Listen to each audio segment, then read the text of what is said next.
Hey guys, Dave from Nerdarchy. 4 nerds, by nerds, hang out with a couple nerds. I'm Ted. I'm Ryan. And today we're going to bring you our weekly wrap, where we're going to be discussing what we did last week, plus Dungeon Explorer.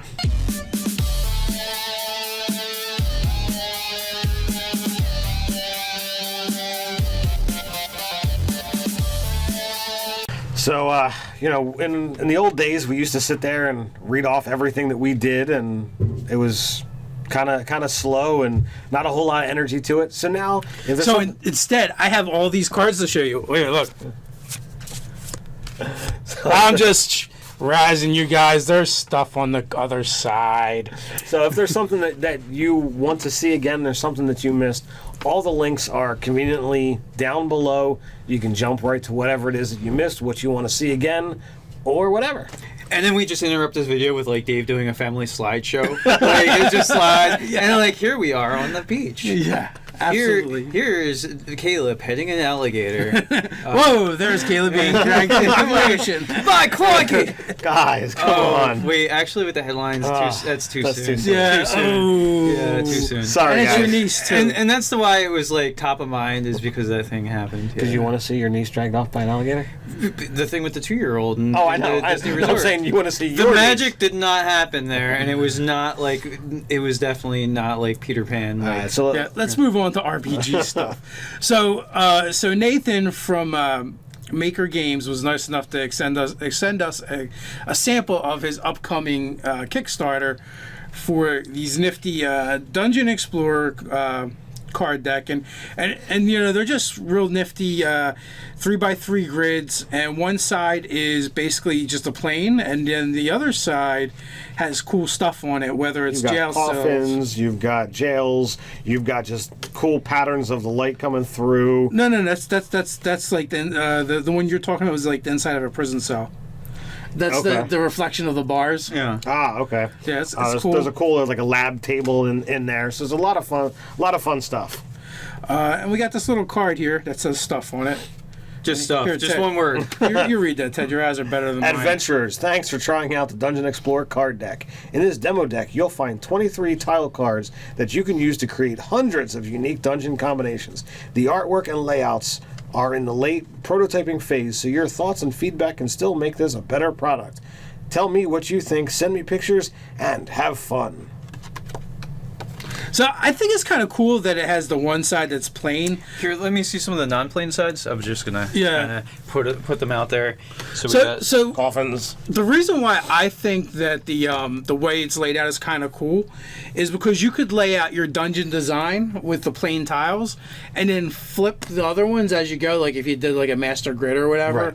So you could kind of have the fog of war going on. You can also, having it this way, you can also have the things behind your DM screen, and then when they try to move to the next thing, you can just flip it out there. And since they're so light and easy to move, you can easily do it that way. And either build it room by room or tile by tile, whichever is going to best fit your own style and campaign. And not only that too, like they're nice and convenient. So like if you're gaming on the go, like these will literally fit in in your pants pocket. Absolutely. I mean, especially if you're wearing like old school Jinkos. Like Nicole's into, and Anthony would leave her if she did buy those. Now, what I will say is, you have the terrain and the effects of the things on the tile without actually having to have them 3-dimensional. So it makes them light and easily portable while still providing that visual aspect. Yeah, so it's super useful. They're trying to put Gareth out of business. Oh no! Curse them. I feel like the Vanna White of the RPG space. So all in all, I like them. It's not bad. I don't know what the price point's going to be yet. The Kickstarter is going to be coming soon. Nathan contacted us not too long ago, and we said, sure, we show these off. And he sent them to me, and they're like, I'm like, these are actually nice. I like these. They're really cool. I will have to absolutely check out the Kickstarter. I could almost see doing a thing too, like you know the tabletop board game Zombies, where you're like building it to get to the helipad. Correct. You could do something like that with like you could D&Dize the zombie sort of idea and do something with monsters maybe or something. I don't know. Absolutely. Or just randomly like throw out your dungeon as you go. Well, that's true. Like you can make the encounter correspond to the room, and the room is randomly placed, and you're like, oh, that's, or like maybe these It's things. a table mimic, obviously. Maybe these things could have like corresponding numbers on them or something like that, and Yes. then this way you could key your DM dungeon notes. that way. Right. Yeah. So yeah, so all of those work. So there's that. Now on to kind of the stuff we did last week, the stuff we wanted to talk about. So Scott Garrity has been really pushing really hard to do this Nerdarchy Black Tribbles team up. Right. And the Black Tribbles are a local podcast here in Philly. They cover all kinds of nerdy media stuff. I just checked out the first one last night. Yeah, it's entertaining. It's good. I have to check out some more. I really like their website, and they're like they try to encourage those that follow them to have their own Tribble name. Yes. So I think that is really nerdy and humorous. It's like a Tribble called Quest. Yeah. Nice. Ted wants a triple name. That's what I'm saying. Yeah, he's That's what I like, just heard. name me. Yeah. So, but there's this podcast festival coming up, and End of August. End of August, and we haven't discussed it yet. We don't know what we're going to do, but they would like Nerdarchy to run a Star Wars meets Star Trek kind of RPG, and most of them have not played RPGs. Yeah. There's like one or two of them, because there's like 5 of them. Right. And there's like, I think one of them that's dabbled, and one that doesn't play anymore, but used to play a lot. Right. I just shared their page, today, and was checking it out. It looks pretty cool, and they're local guys, so Absolutely. Yeah, it'd be nice. We can do some crossover stuff. So we'll see what happens with that. So, but anyway, I guess my point is, Scott did an article on these guys on the website. yeah, So he did the a great interview links- when he was at Balticon. Balticon, right? So I was really impressed with the article that we released 2 days ago on Friday with the Out of the Box series, and there was just something about the layout of this one that I really liked it. There's a lot of useful information there. It's something that could either be a specific encounter, or he's got enough stuff in there to really stretch this out to be a campaign arc. Yeah, I feel like there's been a little like that. There's a couple of articles from the website that had a little bit of legs on Twitter, so it's enough that people are sharing it around. So that's cool. Yeah, and if you guys aren't sure what Ted's talking about, he's talking about Mike Gould's out-of-the-box D&D encounters, where he basically lays out an encounter and a scenario for you, and levels, treasure, like all kinds of different variables that he throws in there, and you can basically just plop those right in your game. Right. And this one, it's all about a hag, and the setup for it is just great. Yeah. Oh, I don't know. I wasn't paying attention to the beginning. Did we say that all the links will be conveniently below? We did. Okay, you will find it there. Just to reiterate that point, if this is And your by the first way, time. in case you haven't heard, the links will be below. Yeah. In the description. Hey Dave, are the links below? Will they be below? They might be. Yeah. Then about those TPS reports. Burn this place down. I'm gonna burn this place down. One more time. Yeah, Burn this place down. And then it's like it's Ted's house, just flames. Yeah. Yeah. So we've been talking about too upgrading the Nerdarchy set, and some of you guys have like been, no, don't do it, and some of you guys are like whatever. And so like just to let you guys know, for those that are concerned, like we're gonna upgrade the Nerdarchy set, but it's gonna be kind of like using Ted's stuff in Ted's basement, so the feel should be pretty much the same. Right. Yeah. We just want to a dedicated it's still going to space. be us. It's still going to be in the same general location. It's kind of going to be over there instead of over here. Yeah, we're talking about like categorying a couple of bookcases and some some RPG books in the background and some nice little pieces here and there. Looking to dress the set to be kind of more nerdy than the black wall behind us. Yeah. Look, here's one of Ted's kids on the shelves. Yeah, exactly. That kind of thing. That's where he stores them. cosplay. Yeah, stores them for convenience. Yeah. Just the cosplay this kobolds or goblins for sure. So we had a couple extra videos this week. We did have a couple extra besides videos. our normal 2 per day that is in our regular content. Oh, we need to do a special shout out to Christopher Evans for being the first of the 9 of the Nag. Right. Yeah. So that happened, and that was pretty cool. So that was the video we had last Sunday night. So you can check out the link for that one, as we said, below. And it was just a really cool fan hangout. So Yeah, and then you did a crafting hangout. right. This was inspired some time ago. One of our Nerdarchy fans had submitted a miniature picture of his owl bear, if you will.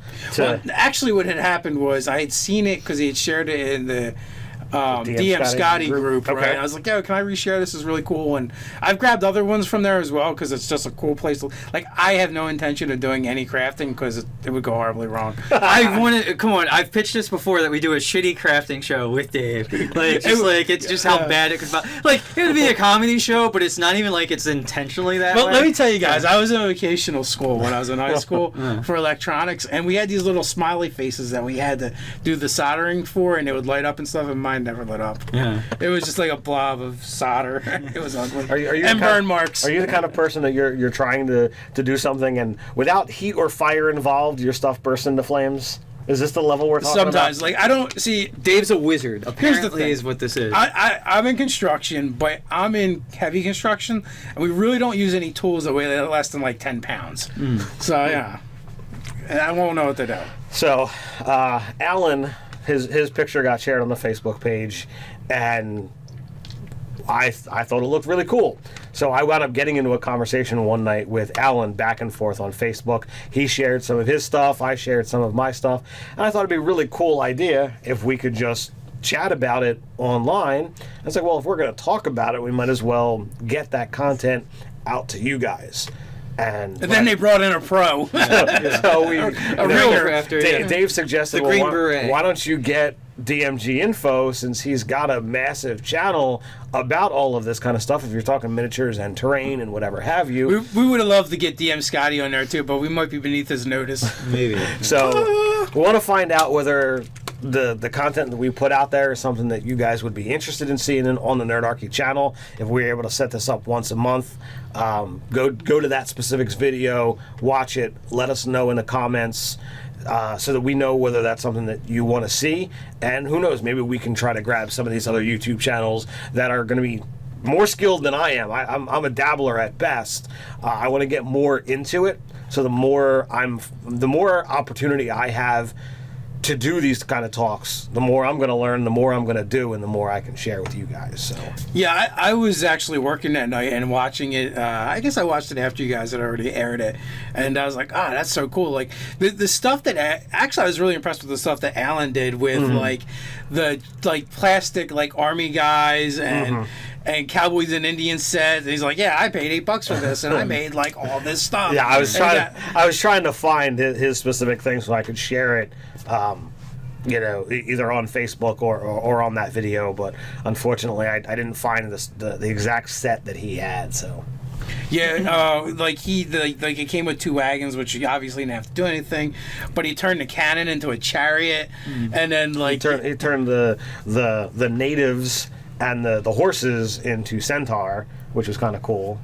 yeah. So like a lot of this is stuff that he's picking up at like big box stores or like dollar stores or that kind of thing. So he took what was it, cockroaches that he turned into rust monsters or crickets? Crickets. Yeah, he got a bag of crickets he turned into a bunch of rust monsters. 4 crickets for $2 or $1 or whatever have you, and he literally spray painted them a bronzy color, took the one set of legs, turned them into feelers, done and done.